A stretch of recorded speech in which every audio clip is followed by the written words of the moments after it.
rame. Halo, assalamualaikum warahmatullahi wabarakatuh. Selamat pagi anak-anak. Apakah kalian sehat semua? Oke. Nah, jangan lupa kalian semua selalu jaga kesehatan ya. Selalu cuci tangan, pakai masker. Oh iya, jangan lupa pakai hand sanitizer ya. Lalu jaga jarak, oke? Nah, pada pagi hari ini Ibu akan menerangkan tentang teks eksposisi. Nah, kalian tahu apa itu teks eksposisi? Ibu akan membacakan KD yang diberikan. 3.2 mengidentifikasi informasi teks eksposisi berupa artikel ilmiah dan koran atau majalah yang didengar dan dibaca. 4.5 menyimpulkan isi teks eksposisi berupa artikel ilmiah dari koran atau majalah yang didengar dan dibaca. Lalu ada teks eksposisi. Nah, apa kalian tahu tentang teks eksposisi itu apa? Teks eksposisi adalah jenis atau ragam teks yang memiliki fungsi menyampaikan gagasan-gagasan berupa pemikiran tentang suatu topik. Paragraf ini bersifat ilmiah atau dapat dikatakan dengan non-fiksi. Nah, dalam teks eksposisi ini sering digunakan dalam konteks komunikasi sehari-hari secara lisan maupun tertulis. Misalnya ketika kalian melakukan diskusi dalam forum seminar, seorang yang menyampaikan argumen dalam debat pendapat dan sebagainya. Lalu ada tujuan teks. Dalam tujuan teks eksposisi untuk menjelaskan informasi tertentu supaya dapat menambah ilmu pengetahuan pembaca, sehingga pembaca teks eksposisi akan mendapatkan pengetahuan secara rinci dari suatu hal atau kejadian. Lalu ada ciri-ciri teks eksposisi. Lalu 1. Singkat dan padat. Yang kedua, gaya informasi yang mengajak. Yang ketiga, penyampaian teksnya secara lugas dan menggunakan bahasa yang baku. Yang keempat, menjelaskan informasi-informasi dan pengetahuan. Kelima, tidak memihak berarti tidak memaksakan kemauan dari penulis terhadap pembacanya. 6. Teks eksposisi bersifat objektif dan netral. Yang ketujuh, penjelasannya disertai dengan data-data yang akurat. 8. Fakta digunakan sebagai alat konsultasi dan kontribusi. Yang ke-9, umumnya menjawab pertanyaan apa, siapa, kapan, di mana, mengapa, dan bagaimana. Lalu ada struktur teks eksposisi. Yang pertama ada judul. Nah, kalian tahu judul itu apa? Judul itu hendaknya menggambarkan sesuatu yang dibahas dalam teks eksposisi dan ditulis dengan kata-kata singkat, menarik, dan syarat dan makna. Yang kedua, pernyataan umum atau tesis yang berfungsi untuk memperkenalkan topik sekaligus menempatkan pembaca pada posisi tertentu. Karena dengan teks yang digunakan penulis ini mengemukakan pendapat, maka pembaca bisa berada pada posisi yang sependapat atau pada posisi yang berseberangan dengannya. Yang ketiga, ada argumentasi atau alasan.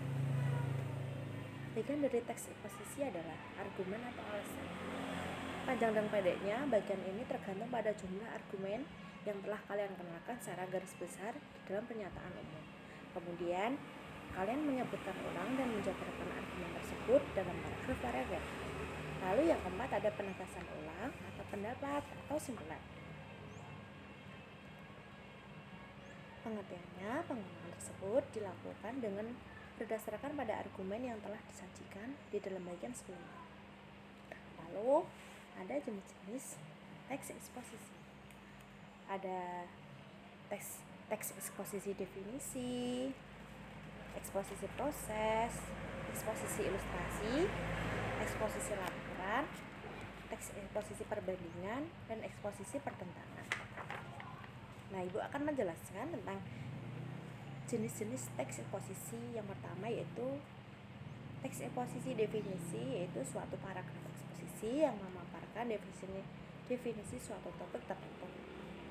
Eksposisi proses yaitu langkah-langkah atau cara-cara untuk melakukan sesuatu dari awal hingga akhir. Ketiga, eksposisi ilustrasi yaitu teks yang memaparkan informasi atau penjelasan tertentu dengan caranya memberikan gambaran yang sederhana mengenai suatu topik dengan topik lainnya yang memiliki kesamaan sifat atau kemiripan dalam hal-hal tertentu. Yang keempat, ada eksposisi laporan, yaitu berupa paragraf eksposisi yang menemukan laporan dari sebuah berita atau penelitian tertentu. Yang kelima, eksposisi perbandingan, yaitu eksposisi yang gagasan utamanya disajikan dengan cara pembandingan dengan yang lain. Yang keenam, eksposisi pertentangan, yaitu eksposisi yang berisi tentang hal pertentangan akan suatu hal dengan hal lainnya. Lalu ada unsur kaidah penulisan teks eksposisi.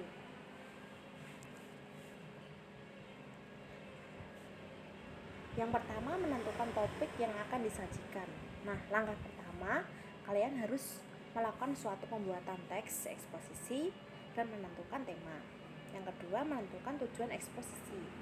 Setelah menentukan topik yang akan kalian paparkan, kalian harus memiliki tujuan terlebih dahulu dan nantinya akan memberikan penjelasan dan pemahaman kepada pembaca.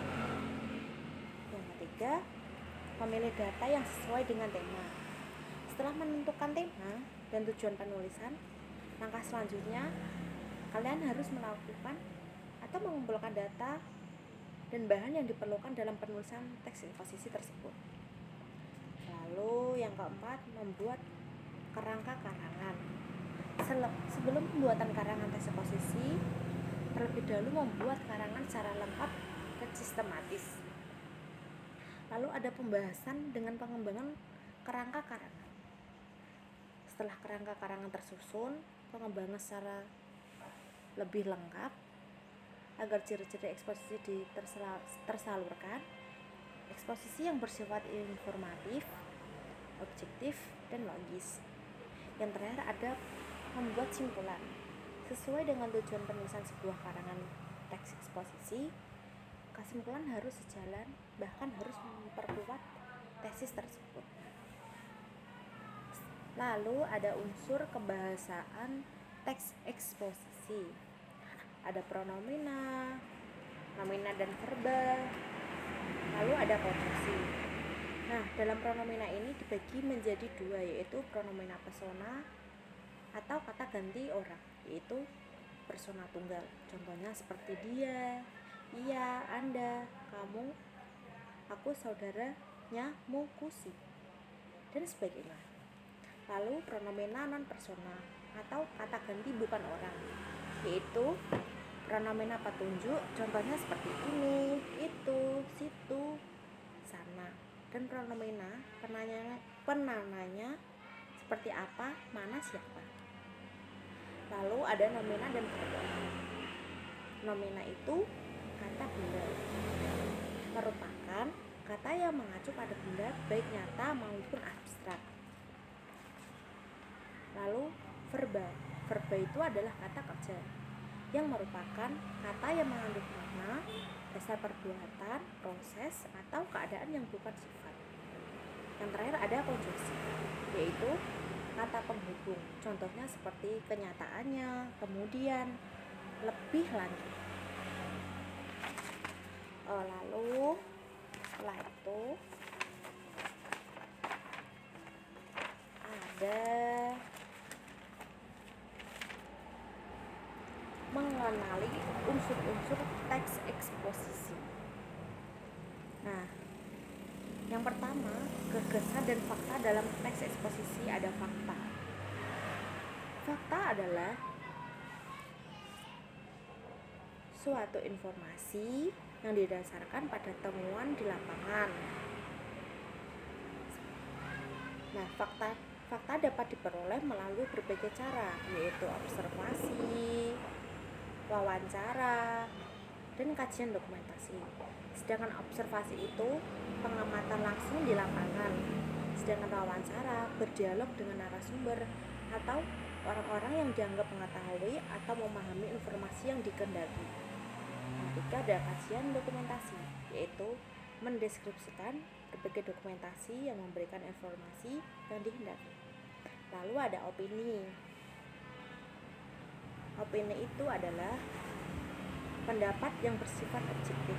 Artinya, hasil dari pemikiran seseorang bukan murni fakta yang ada di lapangan.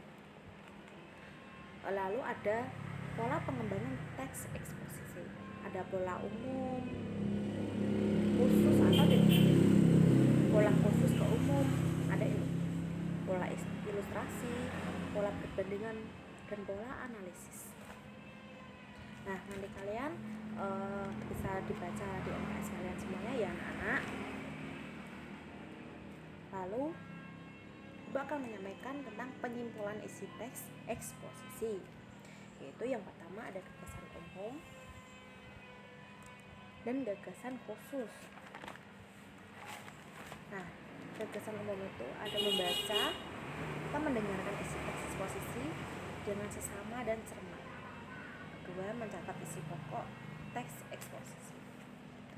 Lalu ada jenis-jenis paragraf berdasarkan gagasan utamanya. Itu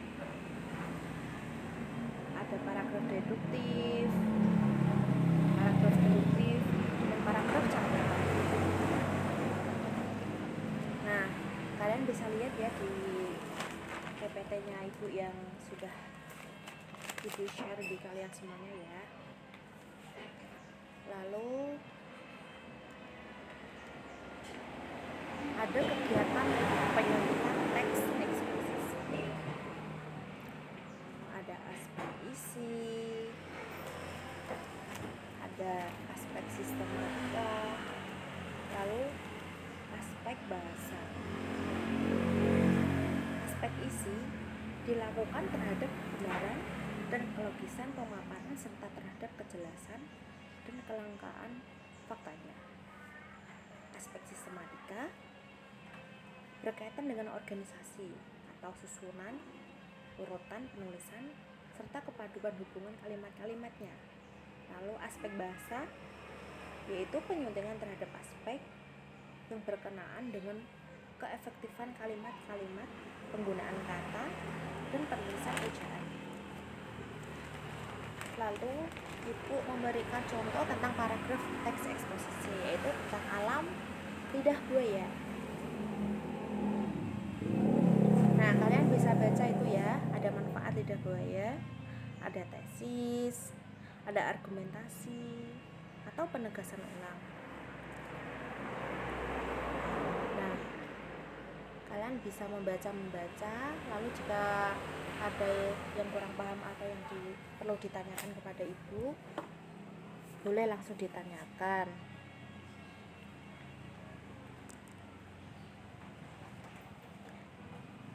Cukup sekian dan terima kasih. Assalamualaikum warahmatullahi wabarakatuh.